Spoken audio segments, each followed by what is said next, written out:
This evening, our speaker is probably well known to most of you in the space community. I first met Eric when he was a junior in high school, up in Oregon at that time, but he came down to the Bay Area at Jerry O'Neill's direction.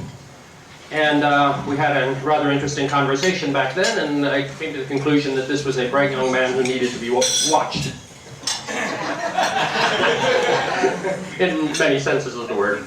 At any rate, he did successfully complete bachelor's and master's degrees at MIT in interdisciplinary science and in aeronautics, astronautics type background, and eventually got his PhD in a subject which he had created.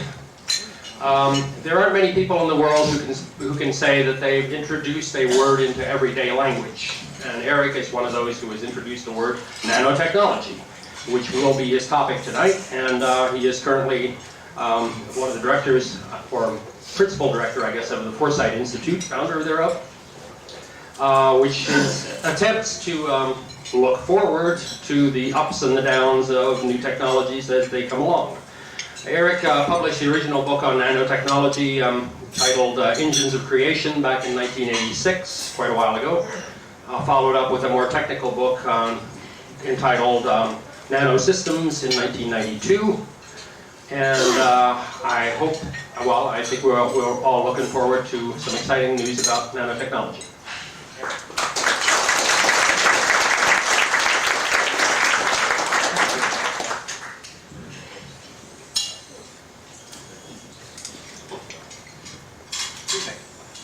I'd like to start with, I think, a very basic question. How many of you would like to see a substantially better space technology, launch capacity, space systems, expanding solar systems, space? How many of you? I've been in this business for a quarter century or so. How many of you are satisfied with the rate of progress?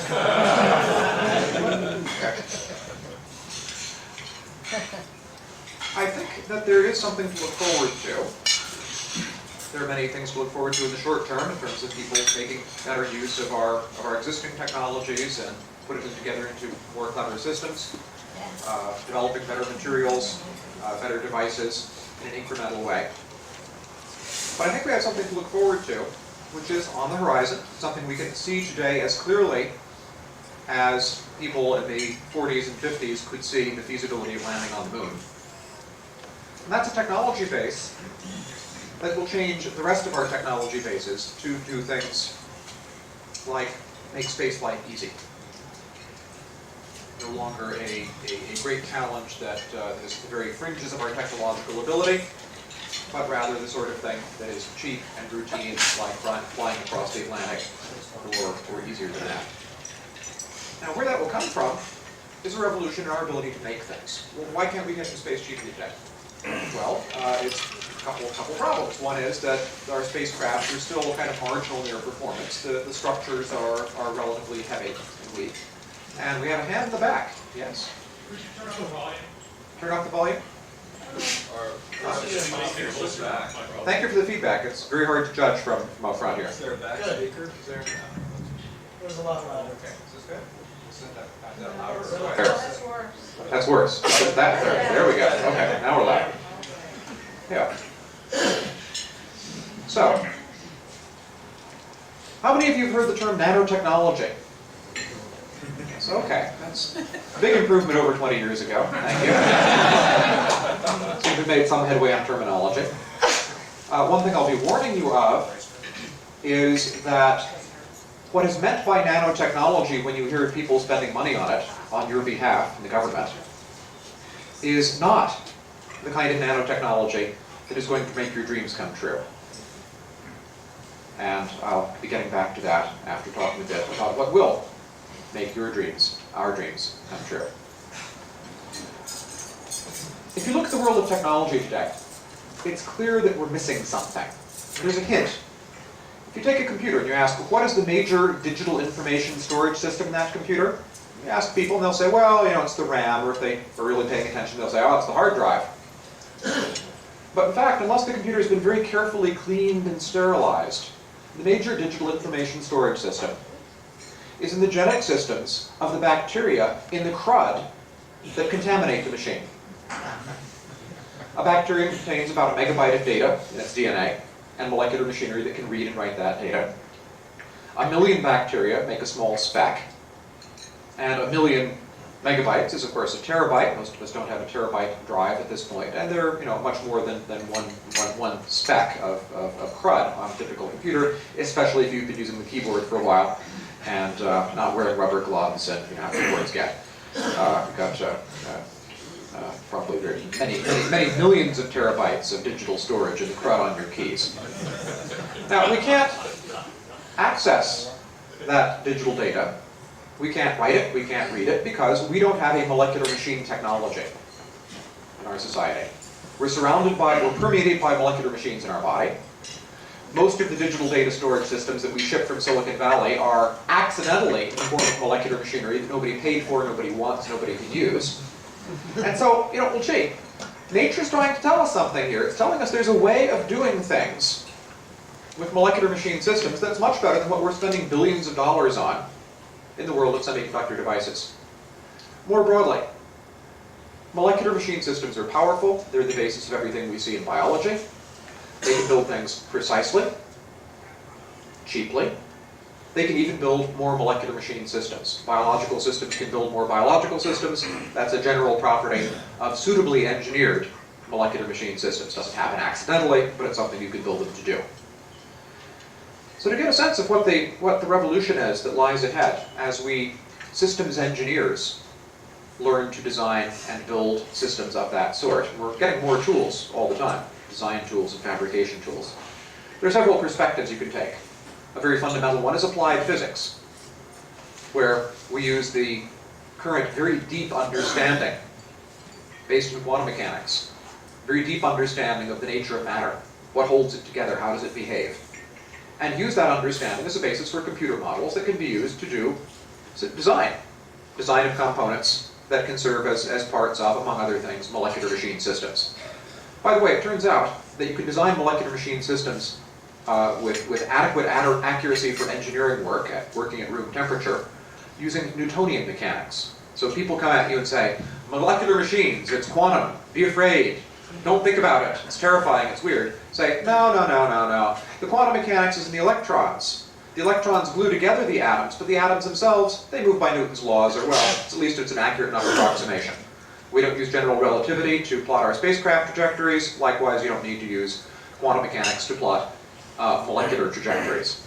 By and large, in the size domain at this temperature, you're right at the edge of it becoming important, but it turns out you can neglect it in molecular machine systems, just barely. So, all you mechanical engineering people, you don't have to get massively retrained to design molecular machine systems. Don't worry about that. So this is what applied physics tells us. Chemistry gives a useful perspective because chemists for a century or so now have been building nanoscale structures with all the atoms in the right place by taking reactive molecules, mixing them together in test tubes, and stirring and heating and doing mysterious things. And what they're doing is they're letting molecules bump together at random. But the molecules are chosen so that particular things tend to happen that produce particular results that the chemist wants. And doing this, chemists are able to make all sorts of things. They can even make DNA this way. They can even make protein molecules this way. Now, the way biology makes DNA and protein molecules is by using molecular machine systems. So the point here is that chemists, without using molecular machine systems, have been able to make some of the same products and indeed some of the components that biology uses in its molecular machinery. And chemists, in addition, have shown a lot more. They've shown all sorts of funny structures you can make chemically, including little bits of diamond. So applied physics gives us basic rules. Chemistry shows us some of what can be done by molecules just coming together at random. Biology shows us that if you guide molecules using molecular machine systems, you can build much more elaborate structures. You can build them, large and cheap. You can build things like redwood trees. That's not all. Nothing that intrinsically small about nanotechnology. Just the fine details are small. The systems aren't. And finally, mechanical engineering provides a useful perspective. Applied physics tells us that we can indeed make molecular machine systems, and they can be a lot like our macroscopic machines. And from the macroscopic world, we know that if you can build little gears and bearings and drive shafts and motors, little toggly things and things that snap together and structural frameworks to hold everything together, well, that you can make motors, spacecraft. If you have little electronic devices as well, throw those in. You can start making electronic computers. So this world of conventional macroscopic engineering tells us that if you can make a certain range of kinds of parts, you can make complicated systems. The really interesting ones here are the kinds of systems that you find in factories. Factories have what? Well, motors, conveyor belts, robotic arms that pick things up and put them down. It turns out that we're going to be able to build, when we get good at building molecular machine systems, we're going to be able to build stuff like what you find in factories, but at the nanoscale. And what does that mean? Well, it means that instead of moving ordinary parts around, you move molecules around. Instead of making things that are kind of crude and made out of, just conventional materials, instead you're building from atomic building blocks, or with atomically precise guidance of the building blocks, and can build out of materials like diamond, materials like Bucky tubes, materials that have 50 to 100 times the strength to weight ratio as the metals we've been using in our aerospace systems. And that we can do this production at costs that are characteristic of production in biology, which is to say it costs on a per pound basis more like those of potatoes or cordwood. So that's what applied physics and chemistry and biology and mechanical engineering are telling us when you put them together. It says that there is a kind of technology that we can learn how to build. We can do it through using chemistry. We can imitate biology somewhat, but basically go in directions that are indicated by our experience with factory production to make highly productive molecular manufacturing systems. And a word to look out for here is molecular manufacturing. The word nanotechnology has been drained of all meaning over the years. If you take cigarettes and you burn them, you get blue smoke, and the reason smoke is blue is because the particles are small compared to wavelength of light, so they scatter the short wavelengths preferentially over the long wavelengths. And, well, gee, those particles are very small. They're nanoparticles. So it's nanotechnology. Smoking is nanotechnology. And Intel has been shrinking its circuits year after year, giving us better and better devices. And a couple of years ago, I'm told by their director of technology strategy, they crossed the threshold to, by the current definition, crossed its threshold to being nanotechnology. So they're shipping all this nanotechnology. Nobody calls it nanotechnology because the definition doesn't mean anything. So why bother relabeling it just because it crossed an arbitrary size threshold? So there's this very broad sense of anything small being nanotechnology. Call that nanoscale technology. Nanotechnology, in the sense that I introduced the term to describe, refers more to molecular machine systems, molecular manufacturing, and what I've been describing here. So when I said earlier that what people are spending money on calling nanotechnology isn't what's going to fulfill our dreams, I'm talking about all of this relabeled research, where people take a piece of metal and they cold work it, and as a result it has a very fine grain structure. The grains are, yes, nanometers in size. Why, the metal is a piece of nanotechnology. Well, people have been doing that for thousands of years with, a piece of metal and a hammer, right? And they didn't call it nanotechnology, but now you can get money if you call it nanotechnology, so they do. It's a marketing term. So don't pay too much attention to the word. Pay attention to molecular machine systems, molecular manufacturing. So when we get good at that, what will we have? Well, as I said, materials about 100 times the strength to weight ratio of what we're building things out of now. If you build spacecraft that way, it means that you can throw away 90% of the dry weight and make it 10 times stronger. And at the same time, you're making materials where your idea of a defect is having an atom out of place, which by present standards is defect-free. And that, if you work the numbers, lets you build some fairly remarkable spacecraft. If you just take the performance of a LOX hydrogen system and ask what can you build with that kind of structural mass and in the airframe and the engines, you conclude that you can have a vehicle that has about the mass of an SUV, that's fully fueled mass of an SUV, that can take 4 people and luggage to orbit. Makes a big difference having strong materials. And if those materials cost dollars per pound or tens of cents per pound instead of thousands or tens of thousands of dollars per pound, you're in a very different world. So that's part of the materials story and the aerospace story. On the computer side, it turns out that you can put a gigahertz CPU in less than a cubic micron, which will let you put a billion processors in a desktop machine. Power dissipation per processor at that rate is only 100 nanowatts. So you can even have an air-cooled desktop machine with a billion gigahertz processors, which ought to be enough to run Windows 2024 with no visible increase in performance. But it will be compatible with itself, which is very important. And let's see, another direction. If you can build computers that are that small, and molecular scale sensors and actuators sort of fall out of this, well, then you're in a position to build molecular machine systems that can do sensing and repair inside the body. Your body is built by molecular machine systems. Your immune system works by molecular sensors and actuators that are again molecular machine systems. So it stands to reason that when medicine is able to move beyond simple drug molecules and crude, cutting things like surgery, to having sensors and actuators at the molecular scale where the fundamental structures of your tissue are, they'll be able to do things like, recognize AIDS virus, destroy it. And if it's a retrovirus, so it puts its DNA into your cells, proofread the DNA and cut out the retroviral sequences. Recognize cancer cells, very carefully make sure that it's a cancer cell, not a normal cell, then say, okay, yes, this is definitely a cancer cell. Well, we'll destroy that one, not touch anything else. Where's another cancer cell? We don't want to touch anything else. So very, very precise targeting of destruction of unwanted things in the body. We'll also be in a position to, tweak the behavior of a cell to encourage it to divide. It might not know that it's a good idea to divide, so that one will be able to guide the growth and regeneration of tissues. And in fact, if you look downstream, a technology like this ought to be able to accomplish what many people seem to think is a very, very confusing and upsetting prospect, which is being able to cure frostbite.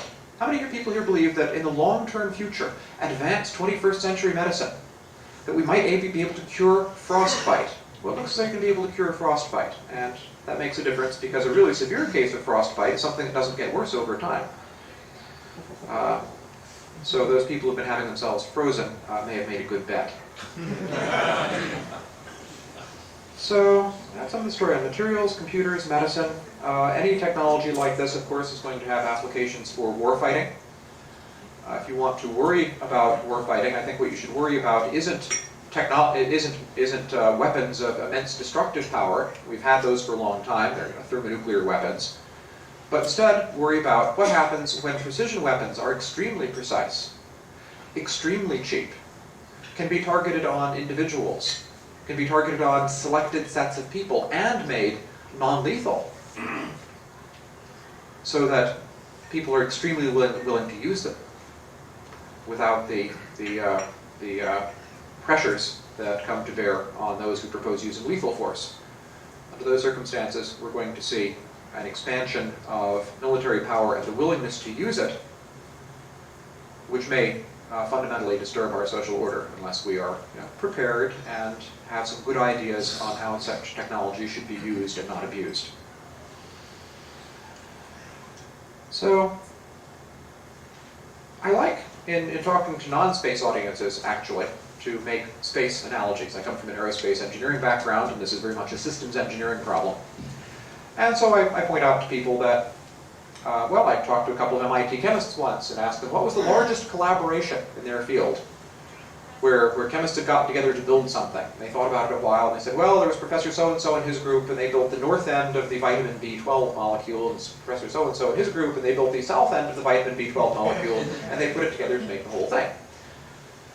I said, well, it's all very nice, but, that's the state of the art of cooperative building the molecular world when run by chemists, according to chemists' rules and according to the culture, the small-scale science culture that permeates the molecular world today. But in engineering, I said, our idea of a large collaboration is something like the Apollo project. And I asked, well, what do you think will be possible if we move just a couple of rungs? multiple orders of magnitude between two professors and their groups at the Apollo project. If we just moved halfway up on a log scale, what new vistas would be opened in the molecular world? Well, gee, it's hard for them to even imagine that because they're scientists and they don't think about such things. And that was more than 10 years ago. And this is a problem that continues to today. The systems engineering spirit that led the British Interplanetary Society in 1939 to sketch out a design for a lunar vehicle carrying 3 people and to get the gross liftoff weight equal to that of the Saturn V within a factor of 3. An amateur group without computers. That shows some of the power of systems engineering to give us a sense of what's going to be possible in the future and to set achievable goals. Well, systems engineering has set an achievable goal in nanotechnology. It's to build molecular machine systems that can guide chemical reactions to build things, including more molecular machine systems and products, including aerospace systems and computers. The people who have the keys to that realm right now, however, are chemists who are used to working in small teams, can't really comprehend what it means to do systems engineering, and are in the habit of scoffing. I'd like you to imagine a world which is a lot like uncomfortably like our own. This is another space parallel. To have some understanding of what's happened with the term nanotechnology and the goal of molecular machine systems able to really radically transform our technology base from the bottom up. Imagine that back some time ago, let's say the late 40s, the early 1950s, the idea of space technology and opening up the solar system with rocket-powered spacecraft had become a very, very sexy idea, very hot, okay? A lot of hype. And people thought that space tech was the thing. Space tech, we want to do space tech. Okay? In the early 50s, everybody wants to do space tech. Well, everybody wants to say they're doing space tech already, really. And in fact, there are a lot of people who are working on rockets, and the rockets are going up and heading towards space, and it's a real contribution toward genuine space technology. So clearly they're doing space tech. And people who are working on fireworks rockets, well, they're also building things that go up and high and kind of fast, and that's crossing some space, and it's going towards space, and it's that sort of space tech. And other people are building aircraft. Well, there have been pictures of spacecraft with wings, and aircraft do go up, and they go kind of high, so aircraft are a form of space tech also. And catapults make things go up, and balloons go up, and elevators and skyscrapers go closer to the moon, don't they? So you'd find, in this imaginary world where space tech caught on big as a word, but was a very fuzzy thing as a goal somehow, and invisible, and we're talking here about, the analogy here is nanotech, and things that are invisible, that makes for real confusion. Space is a little bit too clear, but still imagine that people had gotten that confused about space. You would have had all these people saying they're doing space tech, and reporters would come to them and say, well, okay, Otis Elevator Company, when are you going to take us to the moon? And their engineers would say, but we're not going to the moon. We don't understand how one would go to the moon. Clearly our research isn't leading to going to the moon. Space tech isn't about going to the moon. And other reporters would come and say, we've heard that there are real dangers about that there will be intercontinental ballistic missiles that will rain nuclear death on our cities from the skies because of space tech.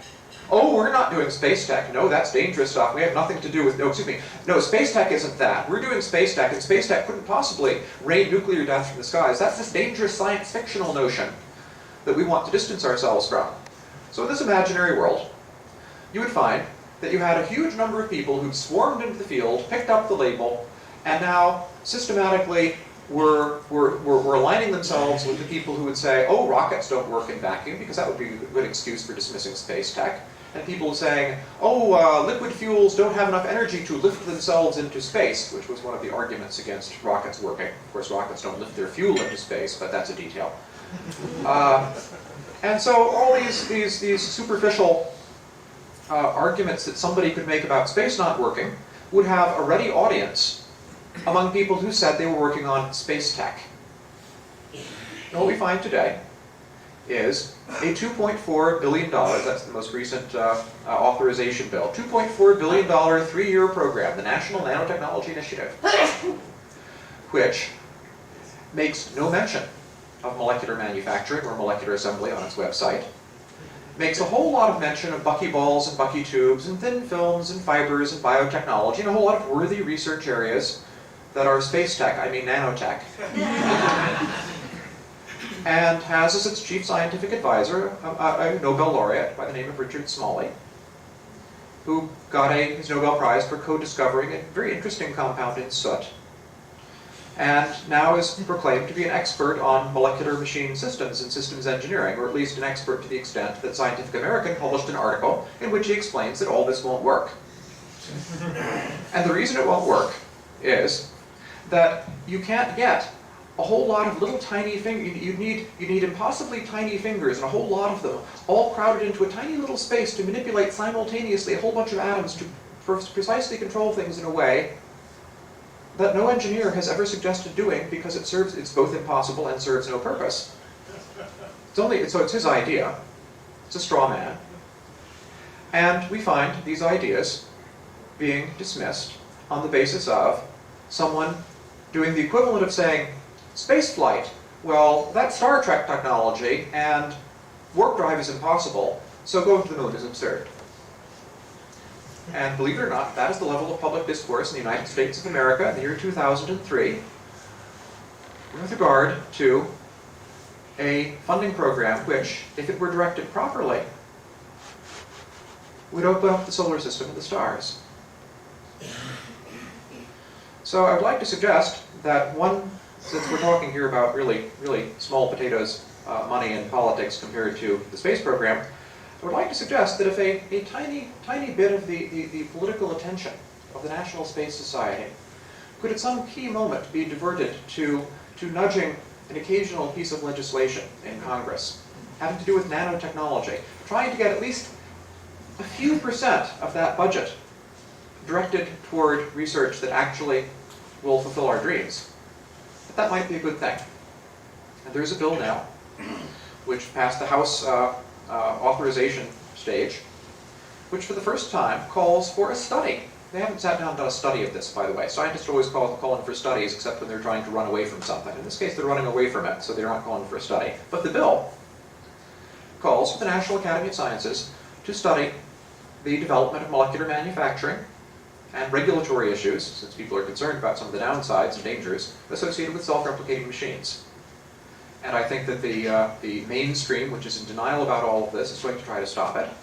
And that if we can get that language in on the Senate side, it's going to open up a debate that's going to force them to fund strategically crucial technologies which have passed all of the scrutiny and peer review you can imagine over the last 10 years of publication and people trying to shoot it down. And will begin a spiral of systems engineering activity on this science base, which is currently rather fallow from an engineering point of view. Begin a spiral of systems engineering activity that will build us molecular machine systems, molecular manufacturing systems, and things that can produce the materials, the strength-to-weight ratio, and quality and cost that are necessary to make spaceflight cheap and easy. Thank you.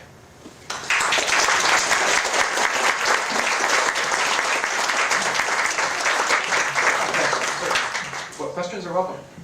Yes. You mentioned that at this point the United States government is not taking this seriously. Is there any government or institution that is? And if the answer is one we don't like to hear, should we be really worried? The answer is I don't know. If you look at this very broad, see, part of the problem is that the signal-to-noise ratio is very bad in the field right now, because there was this term which had a meaning, which was focused on these long-term systems engineering objectives with high payoff. It got derailed because everyone wanted to say they were doing nanotechnology. That happened worldwide. Now we know that there are billions of dollars being spent annually in the United States, billions in Europe, billions in Asia, for, quote, nanotechnology, unquote. What does that mean? It's very hard to say. And many aspects of what's being worked on have applications. You know, the technology base, I've been complaining about the relative irrelevance of what people are working on. In fact, a lot of it does make indirect and sometimes deliberate contributions to the necessary technology base. So, in terms of what the balance is, it's very hard to say. My fear is that people overseas may not have been quite as influenced by our local homegrown Nobel laureate naysayer and therefore might not be as distracted as we are. We have a centralized program that's under the influence of someone confused. They're elsewhere. They may be doing better, but I don't know. I would actually think perhaps the Bucky tubes in combination with molecular machinery might have some promising macroscopic applications. Bucky tubes will work just fine with molecular machinery. They can be components of molecular machines. But on the other hand, if Bucky tubes didn't exist, the molecular machine stuff would roll forward very nicely and would eventually give us a way to build them. Yes? You touched on this a little bit, but given your view on the coming era of nanotechnology, what do you think we as the space advocacy community should do? What should we do? If we as a space advocacy community do? I think that part of what the space advocacy community does that I think is very important is it presents a picture of the human race as not being stuck forever on this planet. Just a picture saying that we have a rising tide of technology and we are going out. We're not there yet, fine. We're making progress, and when the tide of technology gets high enough, the lid will be off. And this, I think, is the technology to point to as one which is a sufficient enabler to make things happen.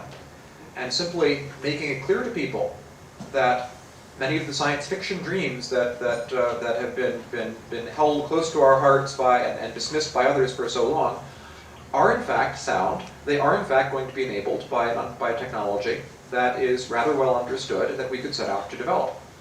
So I think that articulating that vision better and providing, you know, the citizens who are actually in the district of the congressman who needs to be talked to, so that when Foresight Institute Washington people want to talk to Congressman so-and-so, having the NSS, for example, help us find someone who cares about this nanotechnology issue from the space side, say, Congressman, listen to these people, would be very useful. And just a tiny, tiny, tiny fraction of the effort of the society. So I guess it's what? This boosts the vision and should give you confidence that it's valid, and a tiny fraction of attention can help to make it happen faster through this mechanism. Questions? Yes? Yeah. What are you working on right now? What am I personally working on right now? I'm doing a whole bunch of politicking and email trying to get this absurd public situation that I described unstuck. A little bit over a month ago, I wrote an open letter to Richard Smalley, challenging him on his misrepresentation of my work. That's now up on the web all over the place. Type in Drexler Smalley on Google and it'll probably pop up pretty high. Let's see, I've been getting email from New York Times asking, has Smalley responded yet? So there's interest, and I think that this may finally bring to a sufficient level of public attention the fact that the naysayers have been forced to resort to straw man arguments and really have nothing to say. So what I'm involved in right now is mostly writing and politics and nonsense and talking on the phone and this kind of not so technical messing around. Yes? Do you have grad students, and what are they working on? I'm not in a university and have no graduate students. I've tended to be someone who goes off and does his own rooting around and computer simulations and book writing. Yes? Who are the people in charge that you're trying to get to with this idea of getting rid of Smalley? With the idea of changing around the Smalley situation. Who are the people? Are there congressmen? Are there... Well, what I'm doing right now is trying to bring about a situation in which it's just very clear to the people who are paying attention that the lead critic has had nothing to say. And that all these people who've been pointing to him as the person with the arguments have been resting their arguments on vacuum. And that's a matter which is for the attention of the other critics to get them to notice that, oh, no one has anything to say when challenged, and so maybe they better shut up instead of being further embarrassed. And where it will move from there is probably to some round of press coverage, which I think will carry that message a bit further, and with any luck that will sort of suppress the hostile fire and make room for allies in Congress who already exist to get some of their language through without a hassle. And most at this point we're making that again that bold request that someone actually do a study on something which seems to be sound and purports to make a difference on the scale of trillions of dollars and billions of lives. Might be nice to have a few people sit down and look at it and state an opinion instead of running away from the subject. Dr. Carson, Yes? if I understood right, you want us to support the legislation, even though it sounds threatening because it might lead to study money? Oh, Or sounds what? because it might lead to the study money? Oh, it's calling for the National Academy of Sciences to do a study Okay. of things where the language is taken from the foresight guidelines on how to manage nanotechnology risks. So it's language that it's language in a bill that comes from Foresight Institute documents, and we would very much like to see Ron Wyden, for example, of Oregon, have the Senate side agree that Brad Sherman's language should be in there. And yeah, contact the Foresight office if you want some more coordination details on that. Other questions? Yes. One of the stereotypical differences between science versus engineering is that as engineers, you take a project, you identify goals and set timelines to hit those goals and get the job done. Yeah. So as a system engineer, if you were to get some reasonable fraction of the money currently labeled as going to nanotechnology, specifically into molecular machine type efforts, are you able to project any sort of timeline by which you think we might be able to achieve some of the goals you mentioned? I think that one could get to some one could get some impressive molecular machine results, which are a generation back from the ones that would lead to, macroscopic aerospace systems. You could get to that in a modest number of years. That realistically speaking, that would be a proof of concept for this as an engineering discipline, and it would demonstrate a set of tools which I think people would then follow up on with really massive investment, because they'd then be able to see a short timeline and a low-risk path. And that getting from that point, which starting aggressively now would take a modest number of years, a fraction of a decade, would take another modest number of years, probably with the total being something like 1 decade. We're talking about small-scale science. We're talking about experiments that can be done relatively quickly. We're talking about efforts where you can afford to have a bunch of groups do things in parallel, so that whichever one works is the one you use, and you can afford to have a dozen failures. And all of those speak for having a relatively quick program. The threshold ability to have a molecular machine system that can build another one using external program data to guide the tools, it's perhaps worth noting that we're talking about a system that has approximately 100 moving parts. So I think that says that when you get fairly good at doing moving parts, it's not too far before you get to 100 moving parts, and you're at the threshold of having that kind of system. So we're not talking multiple decades, we're talking something more like 1, given a will to do it. Yes? Do you have the bill number or whatever for that? I'm from Oregon. Wyden's my senator, so if I've got a bill whatever number I can... I don't have it committed to memory, Okay. unfortunately. I'll email mentioning molecular manufacturing and whatnot. Yes. Unfortunately, mention Wyden's that. got about the imagination of Fox Rocks. Well, I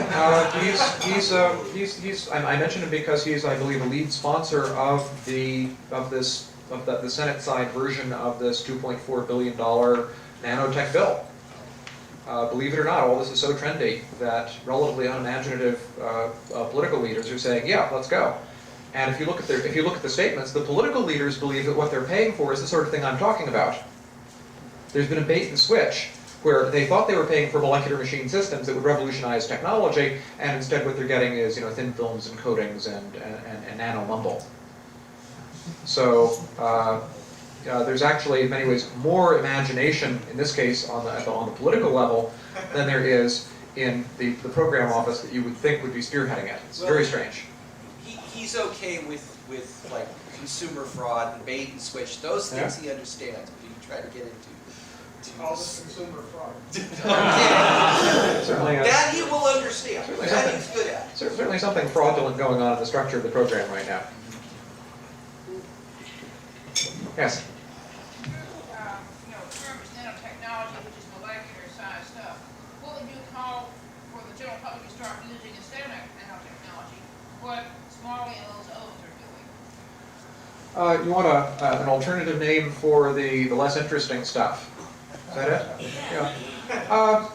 When I want to make that distinction and avoid, what I tend to do is to call it nanoscale technology. Yeah. I can't think of a better term offhand. So I tend to speak of nanoscale technology versus molecular manufacturing as sort of two branches of this umbrella of nanotechnology. Well, they're both valuable. I think Oh, yeah. on your work is going to have more impact, but what they're doing is Long term. more useful.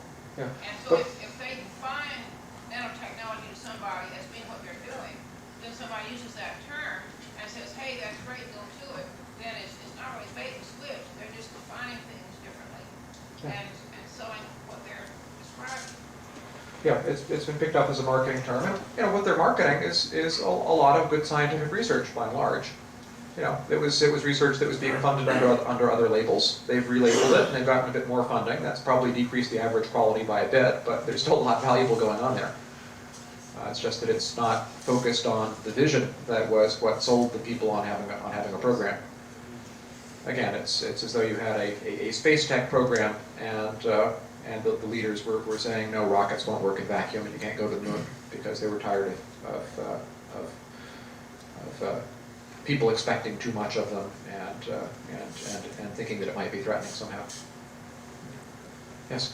I'm sure you know there's been a lot of wild speculation about the dangers associated with nanotechnology. Well, I'm responsible for most of that wild speculation. That's part of the reason I'm persona non grata with the researchers. They say, oh, he's the guy who said this could be dangerous. We don't want to be associated with that. But I'm also the guy who said that the way to deal with the dangers is you can't stop. That would be tantamount to unilateral disarmament. We have to proceed and manage the dangers. But I'm sorry, I was just wondering, aside from you mentioned weapon systems earlier, Yeah. which is an easy one, what are some of the other dangers that we should be looking out for as this technology is developed?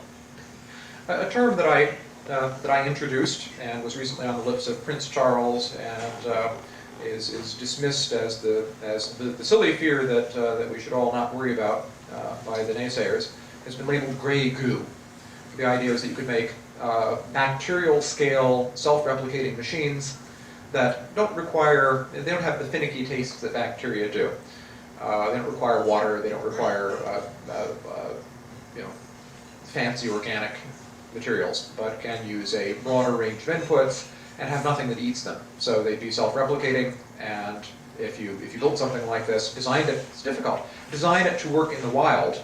That requires special work. It's easy to design something that works in a very friendly laboratory environment. But designing something from scratch that works in the wild takes work. But if you did that and turned it loose and had no built-in replication limit, it could just keep on converting material out there into more copies of itself until the biosphere was turned into glowing dust. Now, is this something to worry about? Well, it's something that's physically possible. People have done nasty and stupid things before. The future's a long time. Therefore, yeah, it should be on the list of things to worry about. Is it the major thing to worry about? No. It's not something that happens by accident. It's something that happens as a result of deliberate abuse. What would happen as deliberate abuse first? Well, things that are useful to somebody. Somebody building something that isn't just a nasty replicator, but something that is a targeted weapon system that's useful for seizing power, or something that is useful for some economic purpose, but is overextended and abused in some relatively radical fashion. So we're talking about a technology of enormous power. The scale of that power leads to things like this gray goo threat as things on the list of genuine concerns of some magnitude, and those fears are part of the package that has led to this funny situation that I've been describing, where the people who are doing the little short-term laboratory research don't want to hear about it. But as I've begun saying lately, if they go into denial about it, they're going to be aligning themselves in public relations terms with the strategies of the tobacco industry and the nuclear industry. And that's not perhaps a good place to be. It might be better for them to say, yes, these are real concerns, but they are still distant and they're manageable. Yes? Are you not worried that the legislation may be used to ban the research like it has happened to some extent with stem cells? I mean, isn't it just as much a possibility that they do their research study and either the way they've got it structured or who they give the studies to, they come up with at least enough concern that these fanatics decide to ban the research permanently? I think that that is a serious concern. I think it would be a very bad idea. I agree. For reasons that, worse than that. If you ban stem cell research, you're cutting off some potential medical benefits. If you ban this research, then you've turned the powerful technologies of the future over to whoever is not under your control, which is to say, people who don't share your concerns, people who are your opponents. It would be like going into World War II saying, oh, nuclear technology is dangerous, we're not going to do it. So, yeah, there are groups that have been calling for a ban. There's something called the Etc. group based in Canada, which is called for a ban on nanoparticle research, or at least a moratorium, on the grounds that nanoparticles are maybe dangerous, and they've got a limited correct point. People have been doing these researchers with their not too clever political thinking have been saying, well, the large particles of a particular material are safe, and therefore the small particles are safe, and look, they have all these novel properties. So they're very, very different. Wonderful new particles. Making them smaller has made them wonderfully different. But we can rely on the safety data associated with the large particles. And that clearly isn't legitimate. If it's a new substance, you should do the toxicology studies and show that it's safe, and not just claim, say it's different, but it's the same. That does not follow. And so, there's a legitimate complaint there that the Etc. group has, and partly as a public relations attention-grabbing thing, they called for a moratorium. Well, there's another guy, Bill Joy, Sun Microsystems, who wrote a piece in Wired magazine some years ago called "The Future Doesn't Need Us," concerned about machine intelligence and robotics and nanotechnology and stuff. He's called for relinquishment of the technology. He read my book back in '86 or '87, and then forgot about it for a while, and then finally took it seriously and ran off and gave exactly the wrong advice, which is, gee, this technology could be abused, so what should we do?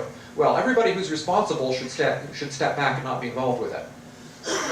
Okay, we're going to leave the technology to the irresponsible people. Well, that's an interesting strategy. It's a very naive strategy.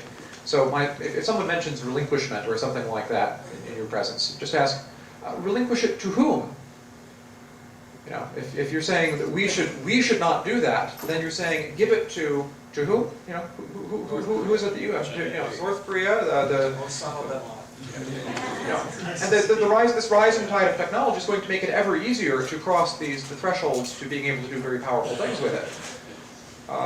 And at some point, if we refrain, we're going to find that those who do not share our concerns have forged ahead and are using it for things we don't approve of, which could be quite drastic. And I don't like to spin scenarios in that direction. Yes? Do you have any association with NanoSync or any other groups? I know various people in NanoSig. I've got some sort of overlapping social circles. I haven't been directly involved with NanoSig. NanoSig is a trade group where people meet and talk about research and venture capital and all sorts of things around nanoscale technologies. They try and match nanotechnology or upcoming technology with industry needs. Mm-hmm. You might know Charles Osmond. Yes, I know Charles Osmond. Yeah. And Claudia Lindquist also has been involved in that. So, way back? Yes. Have your views of the promise and the perils and the path between the two changed at all in any significant way since you wrote Engines of Creation? My sense of development, in terms of how my views have changed since writing Engines of Creation, one of them is that I am no longer concerned about the possibility of the technology being developed first by the Soviet Union.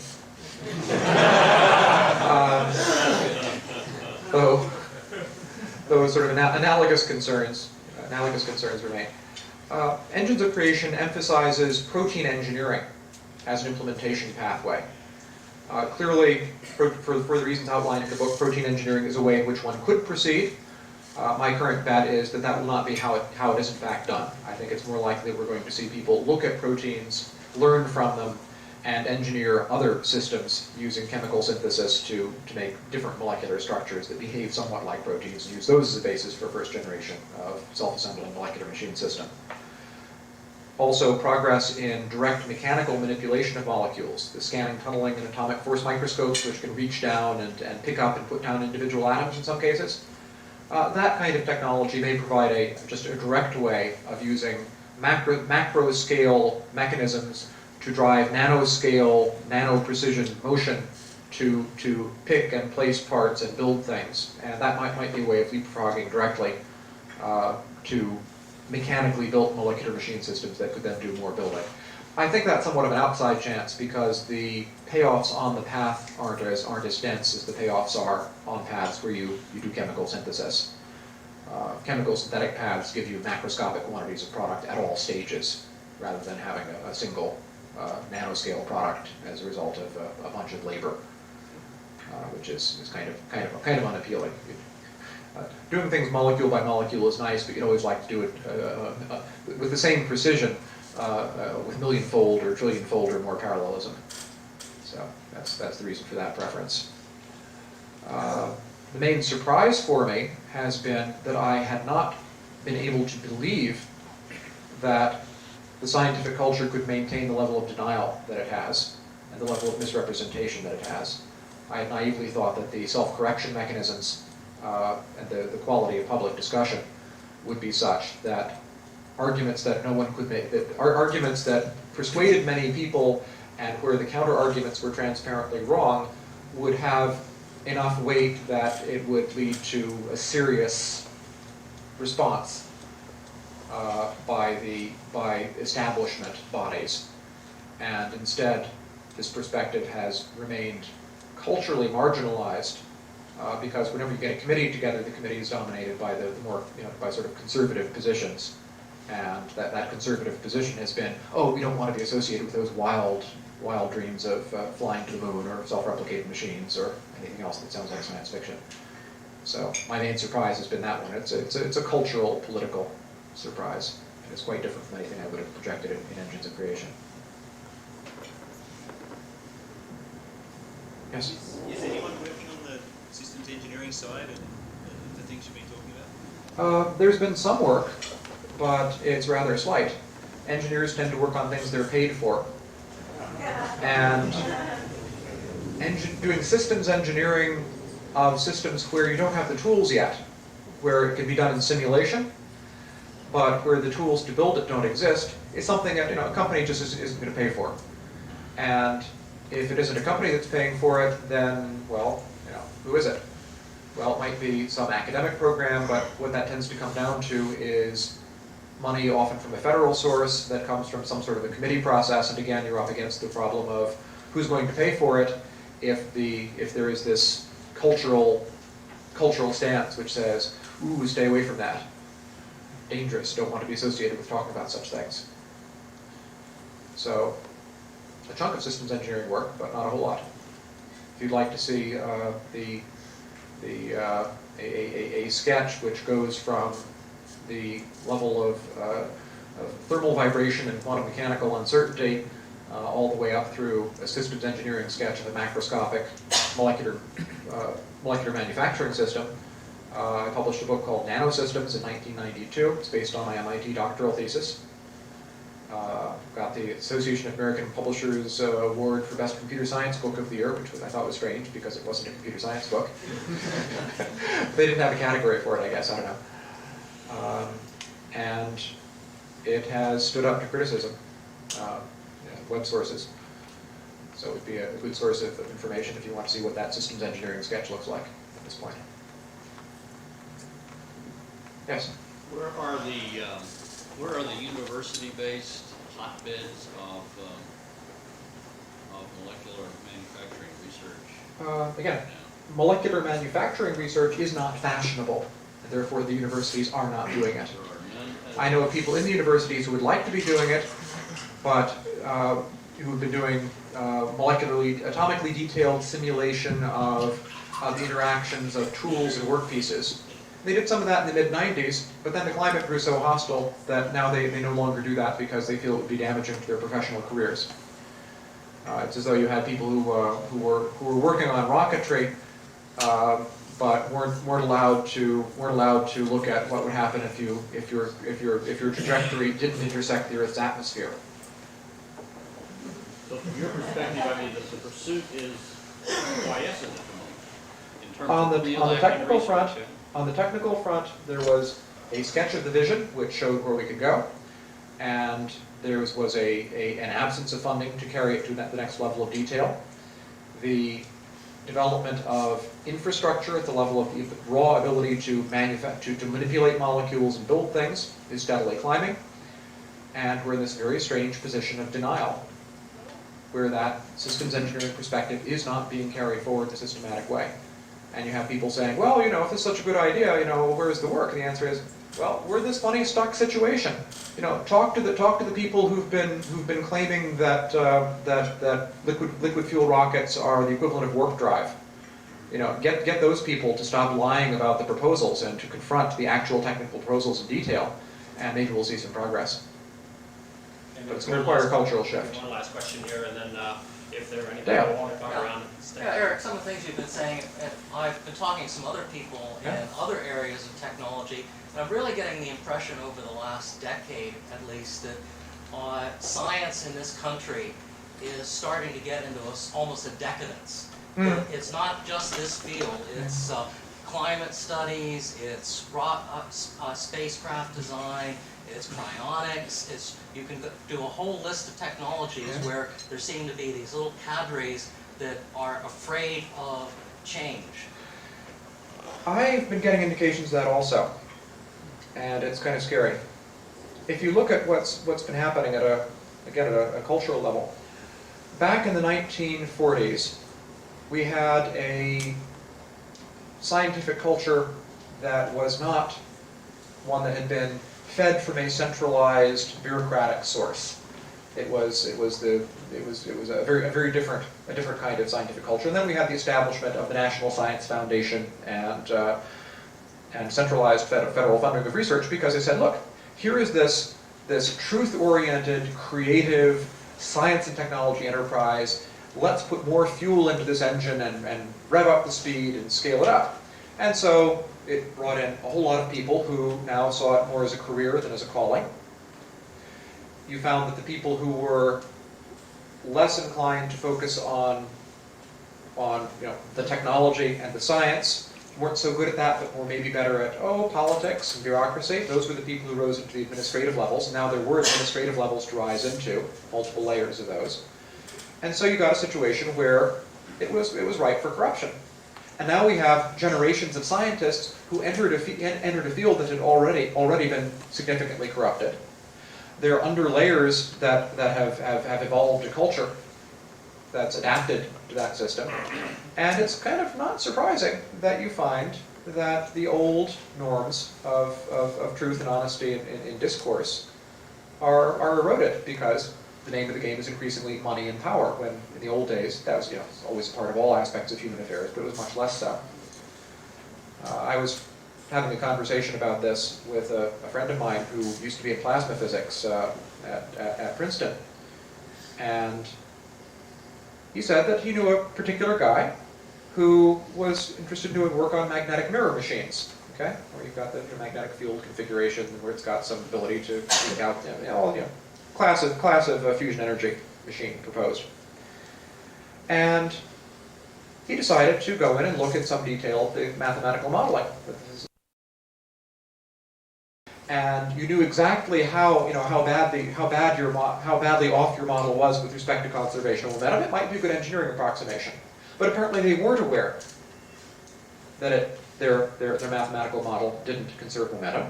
And so this guy wrote a paper pointing out the problem and indicating, obviously, they needed a better model if they were going to do their engineering properly.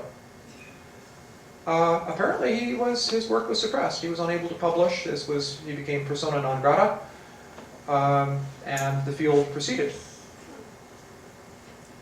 And I found that shocking, because I thought that physics in particular, mathematical physics, was healthier than that. So it's something I heard just the other day. It fits with what you're saying, and I hope it's not true, but unfortunately the person who was telling it to me is somebody who is just an amazingly straightforward, honest, clear-thinking, intelligent person who was on the scene. And I'm inclined to credit what he says, in part because it fits with so much else. So one thing you can do out there, there's a tendency in our culture to do what I think of as, the tag I have for it is, people say, well, we understand why a scientist would act this way. You know, we can see the motivations. This person has a career interest in suppressing this, or a career interest in shading the truth about that. So we understand it, and tacitly the idea is that you kind of approve it. Well, that cultural element is what I think of as an attitude that says, the motive excuses the crime. If you hear people saying things where it sounds as though their explanation that someone has a motive to behave in an antisocial way, like distorting scientific truth, that they sound as though they're excusing that or saying, oh, you shouldn't be outraged, you should expect this kind of thing, be quiet. Instead, you should say, well, no, the motive doesn't excuse the crime. And the function of outrage is not to show that the outraged person is naive and doesn't understand the way the world works. No, the outraged person quite often understands that that's the way the world works. The point of outrage is to apply pressure to people who are doing wrong, so as to impose a cost on doing things wrong, so that their self-interest will lead them to behave better in the future. And yes, it's about self-interest, and the purpose of outrage is to change how other people behave when they're acting in their own self-interest. So perhaps if enough people did that, some of the rot that we're seeing in science would be pushed back a little bit, and perhaps if we were to focus our attention on a few critical areas, we could gain our dreams more rapidly. Thank you. Thank you very much.